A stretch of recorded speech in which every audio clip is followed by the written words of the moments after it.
Hi everyone, I'm Sloan from SloanBella.com and I'm back with another channeled infamous missing child video. This one is about a young woman who disappeared on June 10th, 1991.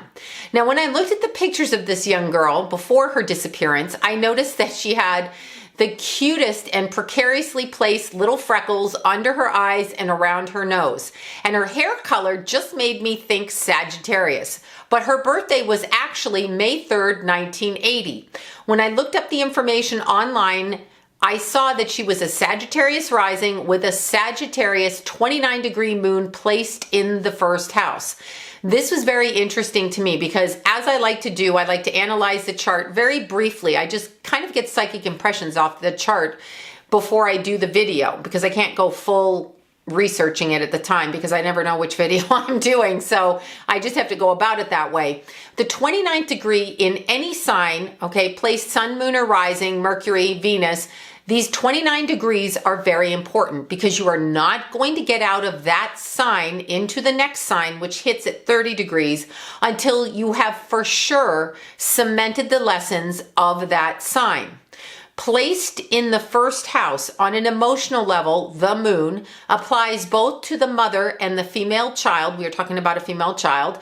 And this young woman and her mother, because the moon is reflecting also what the mother was experiencing, both mother and daughter are tied together through the moon at 29 degrees of Sagittarius until both of them learn how to think outside of the box against the prior learned education about how to do these things. And I'm talking specifically in the circumstance they ended up in. Obviously, it's going to be different with everybody with a 29th degree.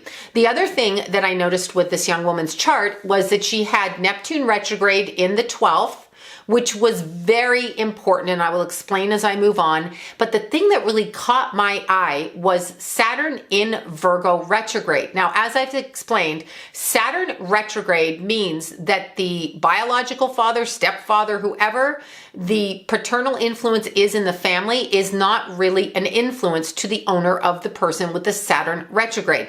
This can mean a number of things. It's different depending on the sign, and it's different depending on the house placement. However, Saturn retrograde usually suggests that the father, for whatever reason, whether he had to work outside of the country, whether he had an illness and was in the hospital for 5 years, whether the mother was remarried 2 or 3 times, therefore different men stepped in and left, the child does not get what the child needs from the father. So the child emotionally becomes dependent on the female or mother. Okay, so I noticed that. Anyway, as I looked at this young woman's energy, I began to see a pattern from lifetime to lifetime with her. I looked at a few of the midpoints, and I can see on the day that she got kidnapped what happened. So let's go back to that day, June 10th, 1991. Little Jaycee Lee Dugard was on her way to school. It was literally 1 month after she turned 11. She's walking to school like her family taught her to do. She's gonna get on the school bus, and this guy, Phillip Garrido, on April 5th, and his wife, Nancy, July 18th, come driving down the road, and they see Jaycee, and they're like, you know what? I think we should take her. This is just basically how they describe it. Now, Nancy, being the wife of Phillip and compliant to the point of codependency in a way that's beyond, okay, because there's really no excuse for this. As a female, even if you are the worst female on the planet, the worst kind of scum, you usually have a nurturing instinct towards a child, especially a female child. But no, not this woman. She decided to let her husband stun gun little Jaycee, like actually stun her, to where Jaycee collapsed. And basically they pulled her into the car, and it was Nancy who pulled Jaycee into the car. Who does this? Okay, but I'm going to get into that in a second because I'm going to be speaking energetically. A lot of people talk about this case in terms of basically mental illness, and he was off his rocker, and that's a, conclusion, obviously, because who does this? His wife doing it also tells a story in a different way about her circumstances. And for some reason, I actually hold her responsible and maybe I shouldn't because she's human, but in a different way because she's female and she's able to give birth. So not helping a child, I don't understand. I mean, being a man and being a predator is one thing, but being a female and helping your man just tells me that you've come from a childhood where everything was focused on the man in your life growing up and you were there to service them. So she has that issue, but let's go into it energetically because Jaycee was held captive for 18 years and there was confusion about why she didn't leave. She had 2 children in captivity. Do you know how weird that sounds to say, hi, I've had 2 children in captivity. Interesting thing is, the first baby born was a Leo girl, and Leo children, sun in Leo, okay, or a predominance of Leo, sun, moon, or rising, is somebody who also has a loss of father. It doesn't mean the father wasn't there. It means on an emotional level, the father was not what the child needed energetically. Then she had a little Scorpio baby. So I think that baby was 11/17. So I think it was a 17th of November baby. That little Scorpio baby born 3 years after her little Leo sister was very much sided with the mother. So through the birth, because Scorpio is female and often there isn't a father figure in a Scorpio child, sun, moon, or rising's life. They align with the female energy. So by the birth of both her kids being 3 years apart, three and a half years apart, you're able to see the progression of the mother of those children, the progression of her moving towards her own freedom because she was found 18 years after she was kidnapped. Now, when you actually use the word born into captivity to a human being, it's unbelievable. But I wanted to explain a little bit about what I got off of Phillip Garrido because I'm kind of interested in the study of why somebody would do that. Phillip Garrido, besides being insane, so we can all say that, yes, he's mentally ill, not disputing that. But let's look at this a little bit of a different way. And I wanted to explain it in terms of people. He's also been described as narcissistic. So I wanted to explain it in terms of narcissistic insanity.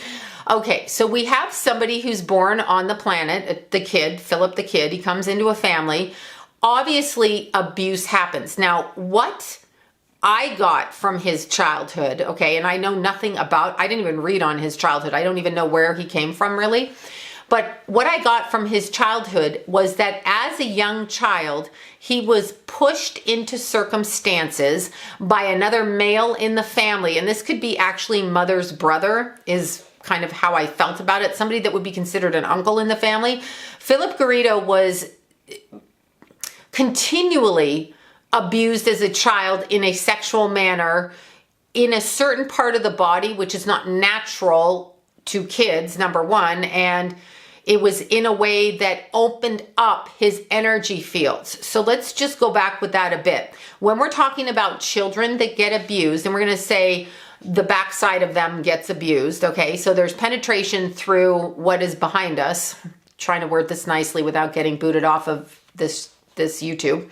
Anyway, when you're raped in that manner as a child, a young child, and I'm getting Philip around the age of 7, that this is happening. It's the first thing I flashed on. As that's happening to him, he is opening pathways up. As I've talked about this. There are pathways within our nervous system, within our chakra system, and there's ways to access higher levels of consciousness. You're not supposed to do this to a child, to adults, whatever, but a child, no. You can do whatever you want with sex magic as you grow. Now, I'm not saying his family knew what they were doing. What I am saying is that as he was being abused in this fashion, okay, it was opening up energy channels in his body that would allow things and thoughts and other, I'll use the word entities. You can call them spirits, you can call them ghosts, you can call them aliens. I don't care what you call them. Other energy life forms. Think of the ocean and think of fish, think of plankton, think of coral. Everything is living and breathing. I'm talking about that energetically. So when you open up those pathways and the child is damaged, now keep in mind when you're sexually abusing a child, if you are the sexual abuser. You're probably coming from it yourself, and you're coming from a place of fear and shame and secrecy, because this isn't something we say we accept in this society. That's another topic for another day, but we say we don't accept this. So the person has to hide the actions. When you put your body energy into another person or on another person, and you carry feelings of extreme shame and deviancy and secrecy, you are putting that on to the person you are abusing, said child. Once the child grows up and cannot handle those feelings of shame and abuse and deviancy and all of that other kind of energy that goes to them, what do? We hear it all the time. They start experimenting with drugs, only the drugs take them out of their body farther. The more that Phillip used drugs, the more he opened his body's channels to other entities to come in. Now, it is my understanding he was doing meth. So meth is a portal to demonic energy. I know I sound really weird, but if you're going to do a drug, perhaps you can pick something other than meth to experiment with, because it truly is a very demonic portal. It literally opens you up to crazy. So by the time this young man was in his 20s, he wasn't in control of himself physically. They do not teach this in churches. They do not teach this in houses. They don't teach this. People don't understand. They think, I'm going to do drugs. It's no big deal. Marijuana throws you onto the astral level. That's fine. You're just going to the astral level. Meth throws you completely out of your body, where it allows something to step in. As in, again, if I leave my front door open and I leave it open long enough and something tries the handle and it's not locked and they can walk in, how long do you think it's going to be before that whatever comes into my house, even if it's a raccoon, a squirrel, a person, a group of people, and they take over my house? So when I come home in a month, I'm like, where is my house and who changed the locks? I have a harder and harder time getting in. Now, when people talk about schizophrenia, when you look in the DSM-4, they talk about needing to be sober for 6 weeks and needing to be completely sober before they can diagnose you with a mental illness, because drugs mimic so many different kinds of mental illness.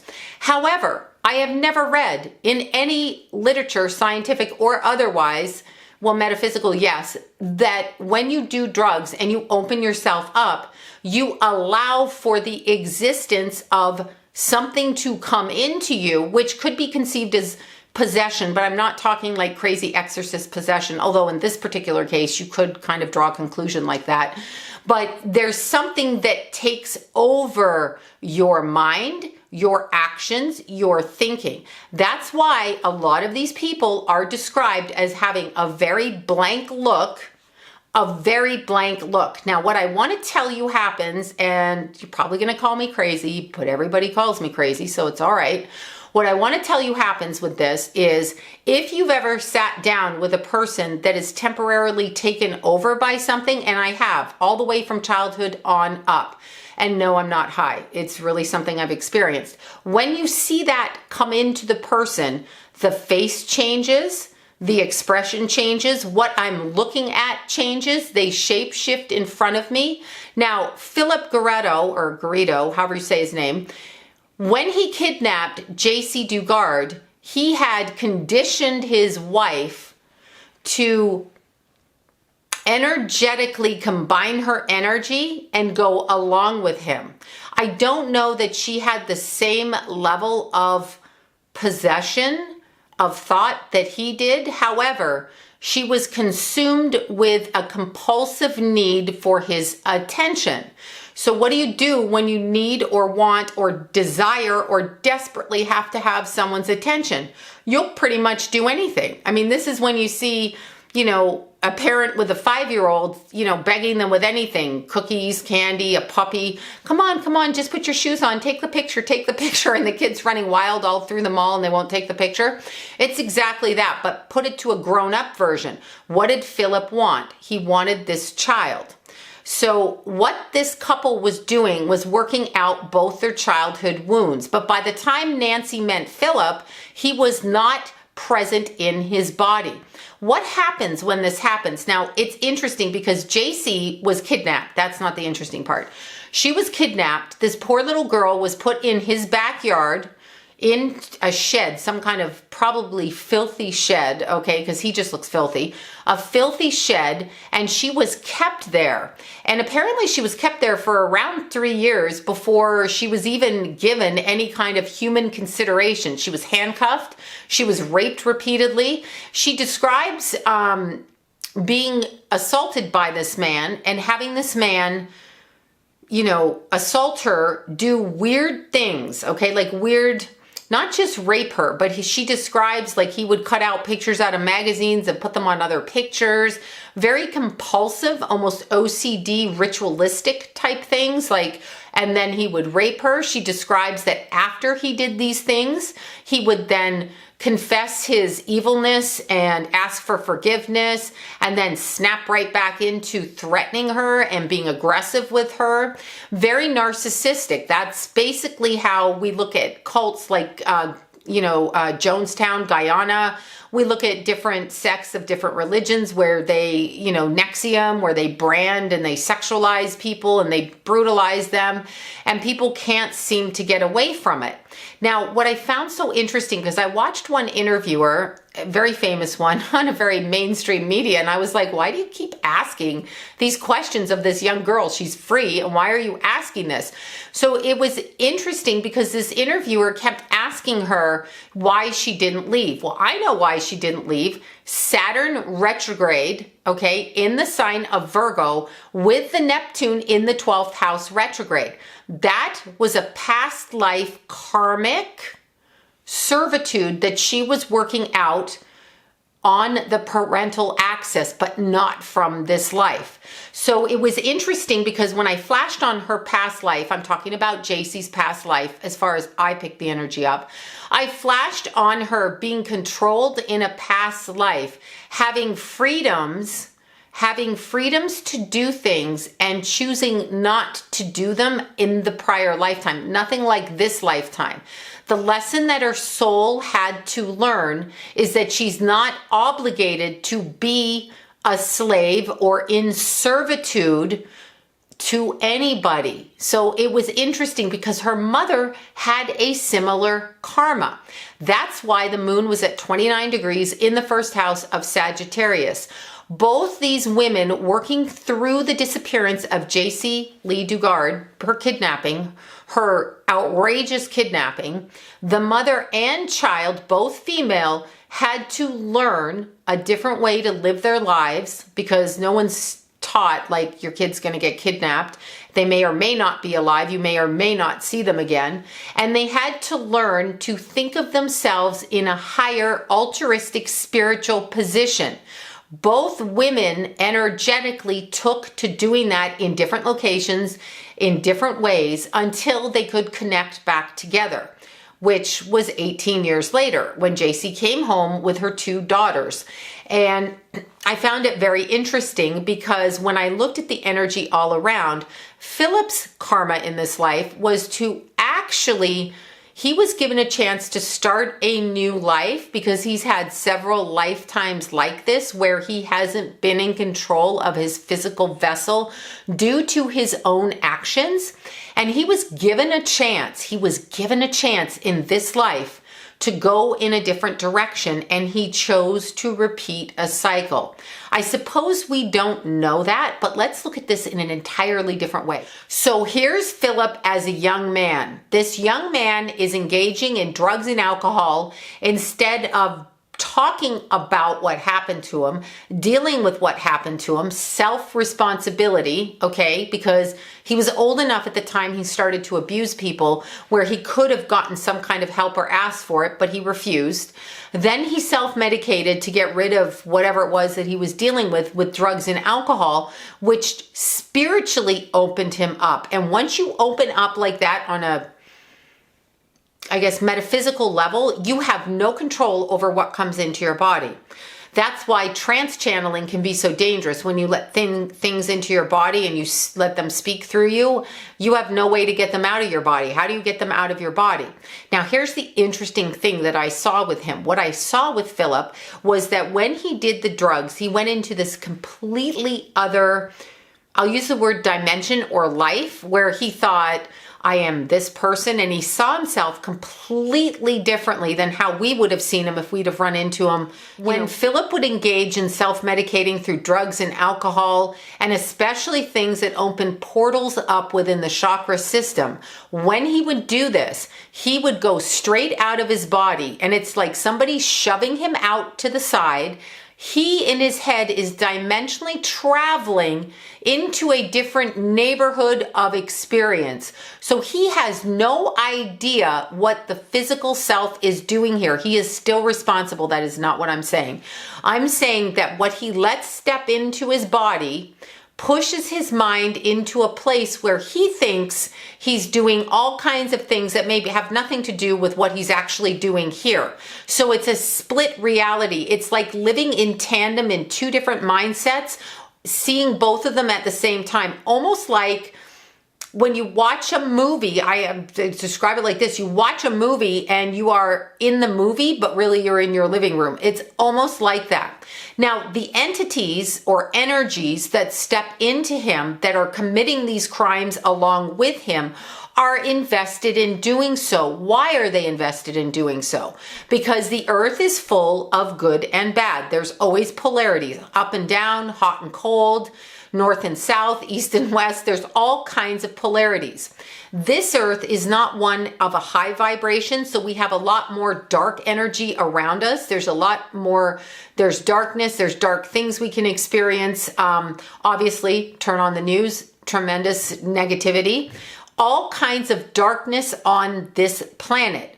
The dark energy likes to take precedent over the light energy. So the evil over what we would consider to be calm, good, peaceful, and loving. The evil being destructive, chaotic, warring, abusive. So once the entity sticks into the body, okay, and can get in there pretty easily because he's on drugs so often, it's not that hard. He doesn't ever really regain full consciousness into his physical soul self. He's removed, and the entities could be one, could be two, they could be stepping in and out all the time. Remember, now I want you to imagine this. So he steps out and somebody steps in, but they're not used to human bodies or human form. So they don't see things the same way. So when they talk about these people having a faraway look in their eyes, stone cold drunk, didn't look at me, wouldn't respond, glazed over look, it's because it's not the soul of a human you're looking at. You're looking at a different energy brought in through the negligence of the owner of the body, the vehicle, the vessel. That's actually what's happening. Now, it doesn't mean he's not responsible. What happens is, if a person like Phillip thinks he's losing control of his, I almost want to say she's his life force energy. He's like a vampire. He's utilizing her physically, sexually, everything about her so that he can cling to this life because he's so lost. When he loses her, this is why he was so invested in keeping her in captivity. When he loses her, he's going to have to deal with what he's done, and it's going to torment him. We are all saying good, fuck that guy, right? We're all saying good. But he knows that this is something he can't deal with because he's going to have a light shined right on to who and what he is. This is what happened every time that Jaycee said he would abuse her and then break into tears and hysterics about what kind of a bad person he was. This was him tormenting himself, because it's a little bit like soul possession, and the soul stepped back in for that split second and understood what it had done. So this kind of, and it's very phonetic energetically, so it can be considered schizophrenic. He heard voices. He said the angels asked him to talk. This happens a lot when you let yourself out of your body. People do things to get out of their body energetically, to live out of reality. When you do that, no matter how painful it is here, when you do that, you have no idea what's stepping in and what they want and what they're doing. And suddenly you're behaving in a way that has nothing to do with you, because it isn't you by your birth nature, but it is now you by your actions. This is what I see happening. Now, Jaycee did a very good thing. She figured out how to save herself, how to survive, how to live day by day, how to deal with all the bullshit that she had to deal with. And for some reason, now there's a thing I noticed when I heard her, she didn't know why she didn't tell people her name. When they showed up on the Berkeley campus, and Nancy and Phillip were espousing their nonsense, you know, their religious ideology and wanting to teach on it. Yeah, that's a good idea, all right. Wanting to teach on it. And the two police ladies, the campus police, saw something very off in this man and didn't wait for proof. So often you hear people saying, well, I wouldn't want to make a mistake. I wouldn't want to think that about somebody. That's all bullshit. If you make a mistake, apologize. If you think that about somebody, apologize if it's not true. Otherwise, err on the side of your gut instinct. Always err on the side of your gut instinct. Anyway, these two women decided there was something really wrong with Phillip, and it seems like it might have been obvious. But this is 18 years later, after he's had 60 visits from the Los Angeles or the California, because I believe he was up north, parole board. The dude is on parole. He was let out of prison after 11 years, as opposed to being in there for 25. Jaycee Lee Dugard's kidnapping should have never happened. Now, what happens and why does that happen? That happens because people go into a profession either their family tells them to or they have no passion in their soul. So they don't really want to be connected to what they're doing. And when they're not connected to what they're doing, they let things go by. I mean, oh my God, 60 visits and you didn't see 3 children in the backyard in sheds? First of all, why is your house polluted with weirdo sheds all over the back? Like, that's a giveaway sign. Like, all they need is a trailer and like a Bunsen burner. And it's like it's a meth camp out there. I don't understand. Anyway, that's besides the point. These two women saw something in him and they were able to help Jaycee get free. But what I found so interesting, and this is a form of sigil magic, actually. What I found so interesting is she was unwilling to tell at first what her name was, because after being kidnapped, her kidnappers had told her she had to pick another name. And she picked the name Alyssa. So she just kept saying, my name is Alyssa. My name is Alyssa. That's who I am. When you speak it, you bring it into fruition. It's a form of sigil magic hidden in plain sight. My name is Alyssa. That's who she was. And energetically, she had grounded into that concept. So she continued it until she made her own seal. What do I mean by that? Somebody asked her to write her name down. She couldn't speak it, but it was so apropos that she wrote it. She wrote it. Writing it down broke the sigil magic. She wrote her name, which immediately filled her body and her soul with the essence of who she was and how she was created. Her light would be dim being Alyssa because she's not Alyssa. That's not where her power's coming from. That's not karmically where it's coming from, and that isn't what has happened to it. Meaning her energy was dimmed because Phillip changed her name. Even though she picked it, she was asked to take her power, put it to the side, and take on a blank name with nothing behind it, no energy. And it wasn't until she broke that seal, karmic seal, magic seal, sigil magic, hidden in plain sight, it wasn't until she wrote her name out did her whole energy system connect back with the power and the beauty and the love of who she was. And then she was able to go home. It's absolutely fascinating. She was able to take her daughters home. She was able to do this. Her mother was able to complete the cycle. These two women completed a karmic cycle in the act of Jaycee finally saving herself by owning her own power. Something you don't teach 11-year-old girls to do.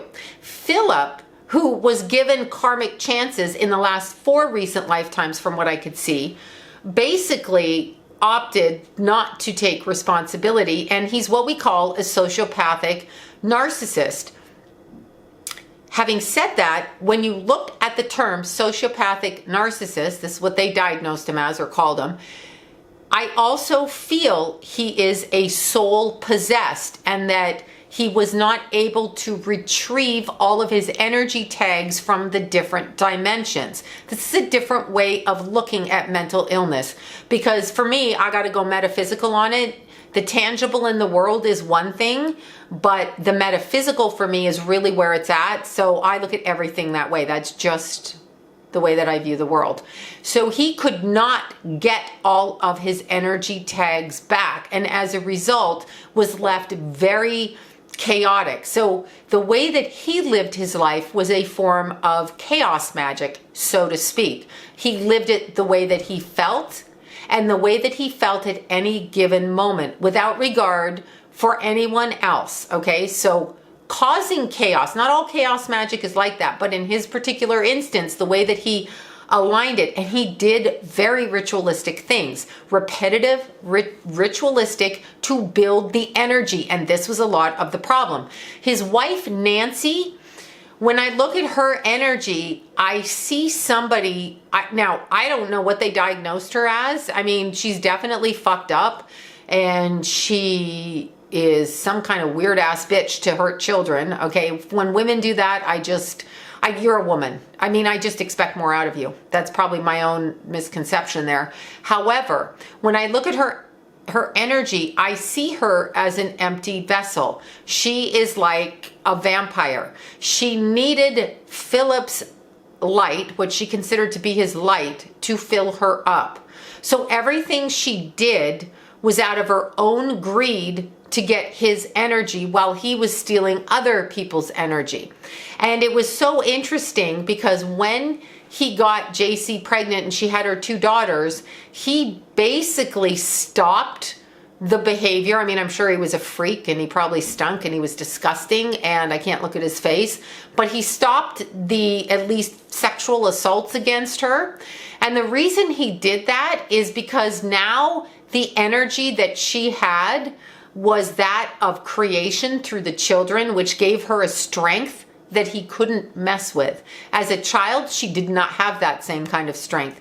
As the mother of children, her children and herself and the essence of that built her strength in such a way that he could not. I'm not saying he didn't do other things to her, but what I'm talking about is the sexual, physical abuse.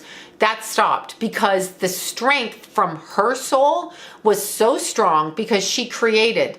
Remember, these entities, these energies, these things, they want our creative energy. And Jaycee had created 2 human beings. Like, she had created them in such a way that they were stronger than him and they could combat him. Because basically when you are possessed as a narcissist, which I feel is a takeover of the soul, I don't believe, well, I do believe, because it's a very narcissistic society we live in, obviously, but I don't think that narcissist is a mental disorder as much as it is a soul disorder.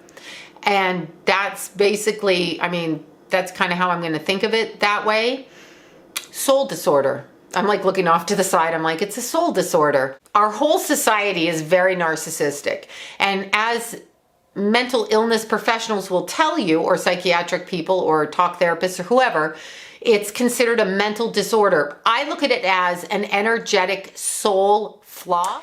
Jaycee's Saturn released the restriction on her on August 26th, 2009. She was found. She was freed. The spell was broken. Sigil magic completed with power on her part, ended on their part. And she came back to her mother. She's been able to write books. She's raising her daughters, who were pretty much grown, 15 and something at the time. I don't know which one was 15. Anyway, she came back. She beat the karmic cycle. It seems horrific what she's gone through, but she actually karmically beat the cycle and she completed it. So she transcended She transcended the belief that she needed to be culpable at the expense of another person, their beliefs over her, basically a slave. She fixed that. That Saturn in Virgo retrograde was completed on the day she was found. And as a result, her two captors, Phillip and Nancy, ended up in prison for the rest of their lives, where they have to deal with their issues. And it's interesting because probably neither one of them is grounded in reality at this point, and probably lives dimensionally, diagonally from where they are, because that's the whole idea. Sometimes people will decide to do drugs or alcohol, or even get out of their body, meditative trance, fasting for 40 days, 60 days, a year, whatever. They will leave their body, and where they think they've gone to is not where they think they've gone to. In other words, they dimensionally travel into a different mindset where it seems like they have what they want around them, but they don't really. They don't recognize it. They are pushed off to the side. It's trickery. And the drugs and the alcohol open the body up. Meth in particular is a portal to demonic energy. So people on meth, that's why they're so freaking strange. Literally the body is blown open by meth. And I believe a lot of times that our society and willingness to do drugs and sell drugs and pharmaceuticals is a way of capturing the energy of the human soul, or the essence of who we are, our creative, our vibration, our essence as creative souls. So that is the first part of my little video on Jaycee Lee Dugard, who is now a free woman.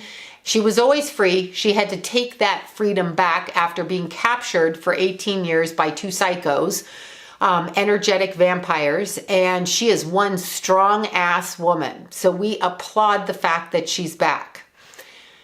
And that, I would say, is Taurus strength and determination. They will never give up. I did not know her mother's sign, and I would say her mother's got to have something similar in the chart, and that woman didn't give up. And so both these ladies completed a karmic cycle. And thank you for watching. And once again, my name is Sloan from SloanBella.com.